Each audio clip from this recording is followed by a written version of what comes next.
Donc déjà, bonjour à tous. Nous allons commencer le colloque aujourd'hui.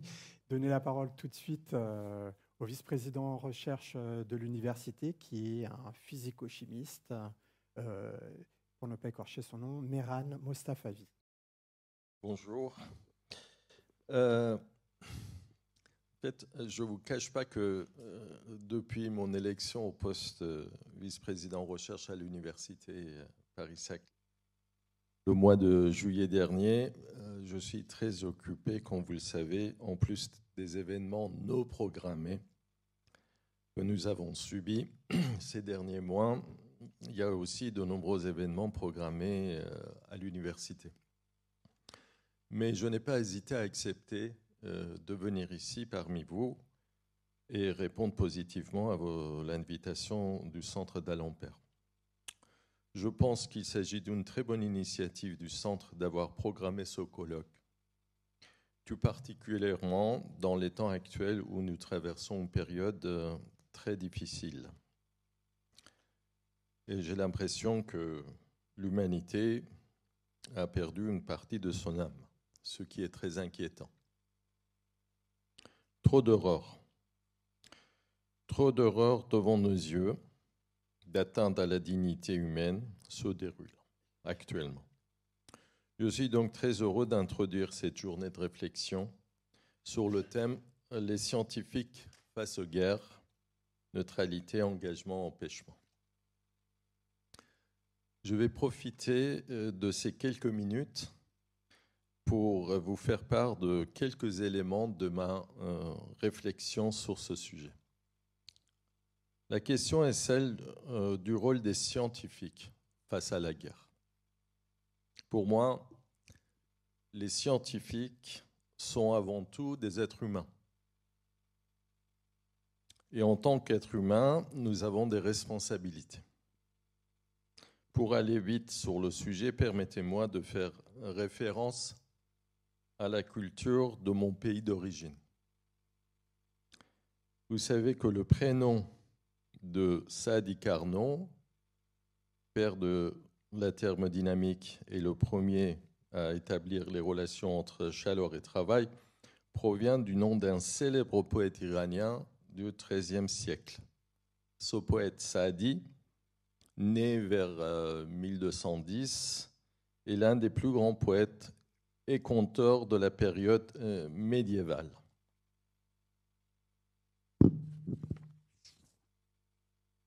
De l'Iran.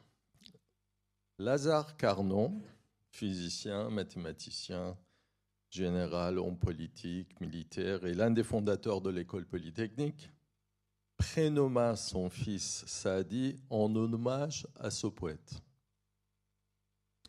Ce poème humaniste de Saadi est de portée universelle et l'un des poèmes que l'ensemble des enfants en Iran doivent apprendre à l'école. Je vais vous citer le poème en français. Ce n'est pas aussi joli qu'en persan, vous imaginez. Les êtres humains sont les parties d'un même corps. Ils sont issus de la même essence. Lorsqu'une de ces parties est atteinte et souffre, les autres ne peuvent trouver ni paix ni calme. Si la misère des autres te laisse indifférent, et sans la moindre peine, alors tu ne mérites pas qu'on te considère comme un être humain. Donc, d'après Saadi, les humains ne peuvent pas rester indifférents face à la guerre et ses atrocités. Au-delà de l'être humain, les scientifiques ont un devoir supplémentaire. Se baser sur les faits réels et non sur les fausses informations, sur la réalité des choses et non sur les rumeurs et les vérités inventées. Les scientifiques doivent mesurer leurs paroles et contribuer à la construction de la vérité et ne pas laisser se déchaîner les passions destructrices. Oui, nous avons un devoir d'engagement au service de l'humanité et de l'universalité. C'est ainsi que je me suis engagé. Je peux ajouter que l'université est l'un des meilleurs endroits pour défendre ces valeurs universelles. Je vous souhaite des discussions profondes, des échanges fructueux sur ce sujet. Merci pour votre attention. Merci.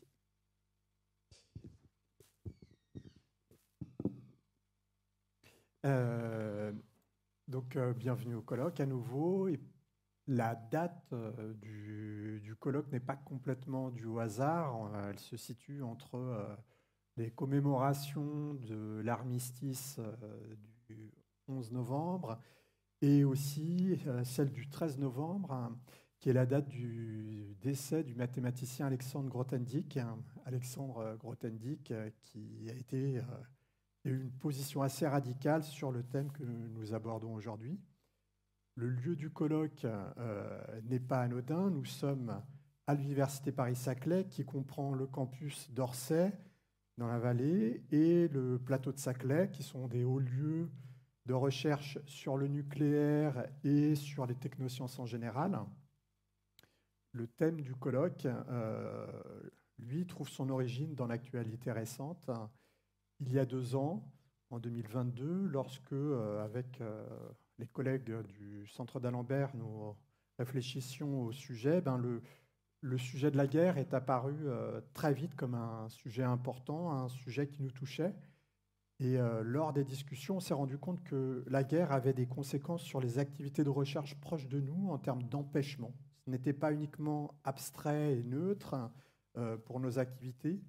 Il y avait des missions spatiales qui étaient annulées, des recherches et des tests sur la fonte du pergélisol en Sibérie qui sont trouvées réorientées vers d'autres régions. Et puis, il y avait des questions très terre-à-terre sur la possibilité de recruter une personne indépendamment de sa nationalité, quelle que soit sa nationalité. C'était des questions très locales, proches de nous, dans le sens où c'était des laboratoires de recherche de l'Université Paris-Saclay qui étaient affectés. Les conséquences locales internes à Paris-Saclay étaient bien entendu sans commune mesure avec celles subies par les populations des territoires touchés par les conflits. Car oui, au-delà des pays qui sont directement touchés par les conflits, il y a des conséquences sur les dynamiques de recherche, sur la production de savoir dans des régions relativement éloignées du cœur des conflits.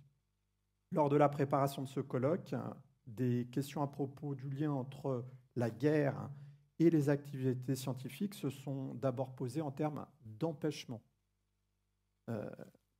Les conséquences locales internes à l'Université Paris-Saclay, spécifiques à quelques laboratoires, n'épuisent pas non plus les conséquences de la guerre sur les scientifiques.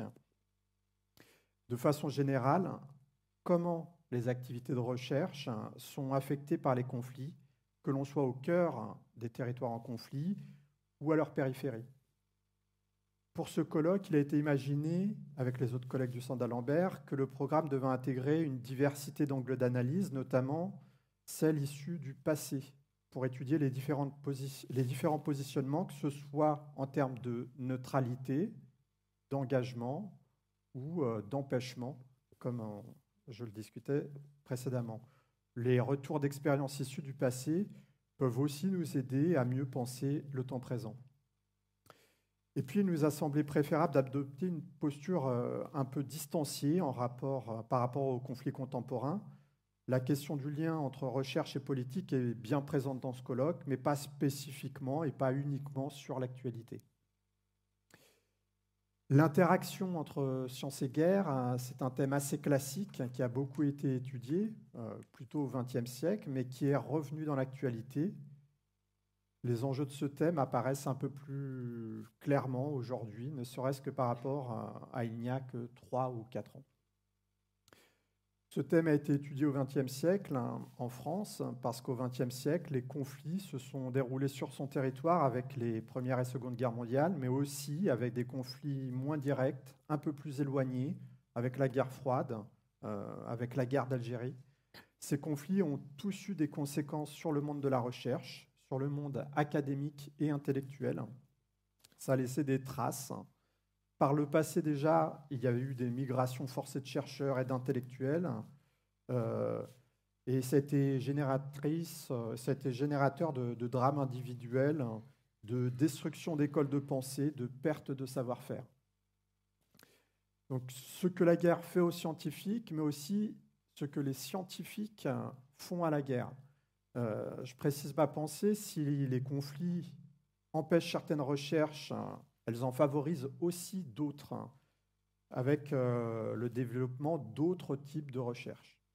Les recherches et développements sur les technologies militaires ou duales, duales dans le sens où elles sont à la fois civiles et militaires, comme par exemple le spatial, sont financées de façon un peu plus importante parce que les enjeux auxquels elles répondent sont portés par les guerres présentes ou par la peur, la prévision des conflits à venir. Le colloque s'intéressera aussi à cela, au rôle des scientifiques dans la production de technologies et de savoir-faire pour la guerre.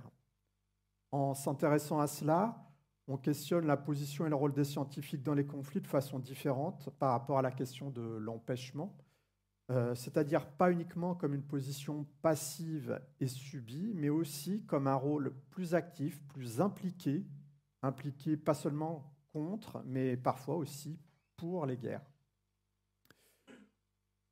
Cependant, les positions peuvent même être fluctuantes, comme celle d'Einstein avec la bombe atomique.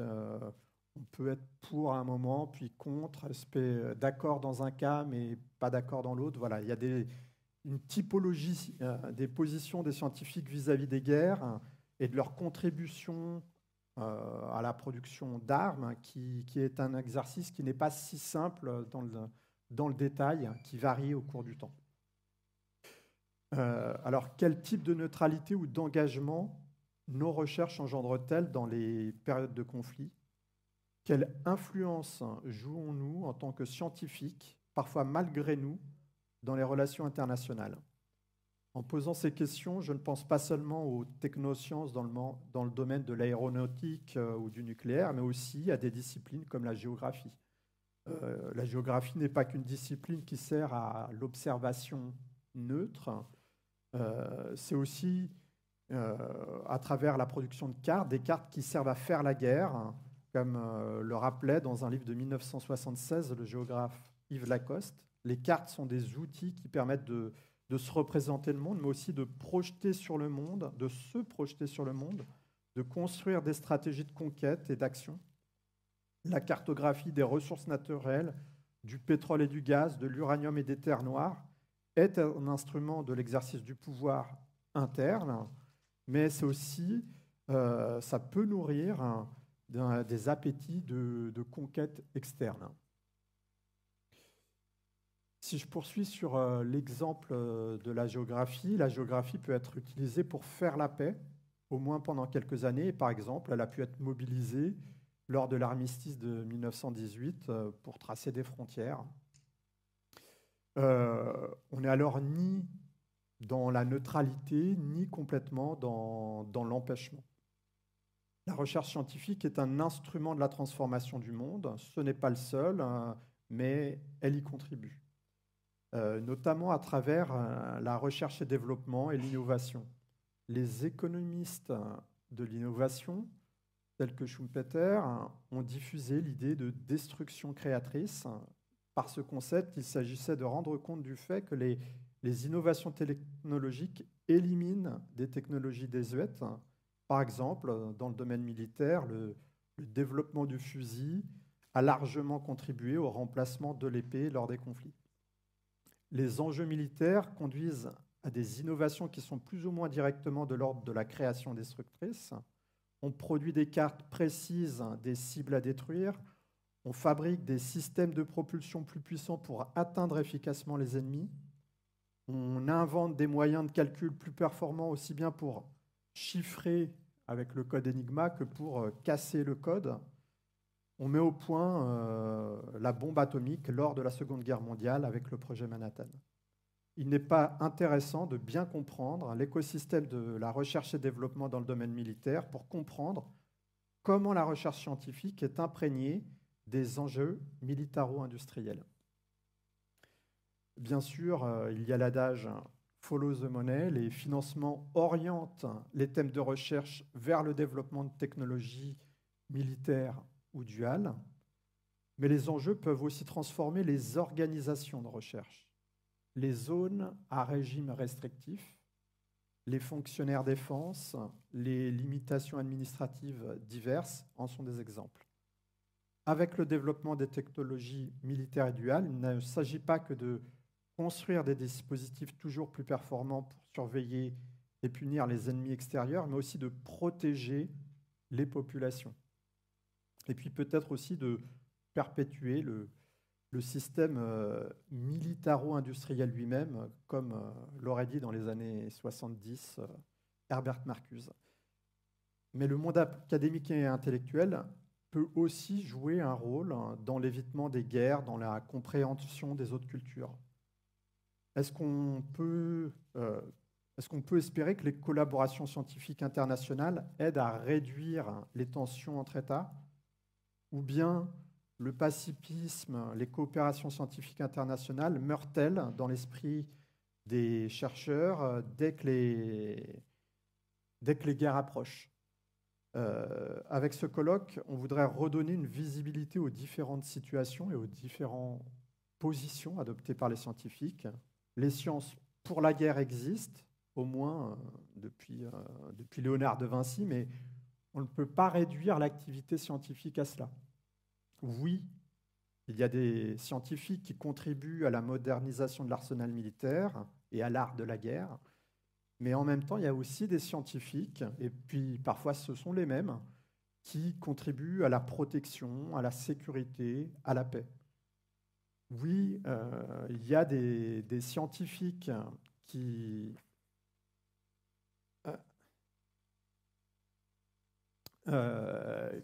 augmentent, qui permettent d'accroître les capacités de destruction, mais il y a des scientifiques aussi, et toujours parfois les mêmes, qui contribuent à l'accroissement des connaissances. Et nous, où est-ce qu'on se situe en tant que chercheurs par rapport à la distance qui nous sépare d'une contribution aux militaires? Est-ce qu'on doit tout arrêter pour ne pas risquer de nuire? Les critiques du mathématicien Alexandre Grothendieck sur les financements militaires des instituts de recherche, y compris de l'IHES à Bure-sur-Yvette, fierté locale, ne sont pas dénuées de portée. Alexandre Grothendieck, qui a travaillé à l'Institut des hautes études scientifiques à Bure-sur-Yvette, juste à côté, s'inquiétait des conséquences négatives potentielles des recherches scientifiques, même les plus fondamentales. Et ces arguments n'ont pas complètement disparu des esprits. Il y a eu des bifurcations professionnelles récemment qui se sont produites en faisant référence à Alexandre Grothendieck. Alors, quelle éthique en période de conflit? Quelles sont les valeurs et les arguments que les scientifiques mobilisent pour la guerre et pour la paix?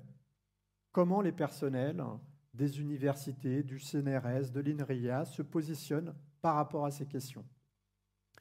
C'est autour de ces questions, mais pas uniquement celle-là, que se conclura le colloque lors d'une table ronde. Bon colloque à tous.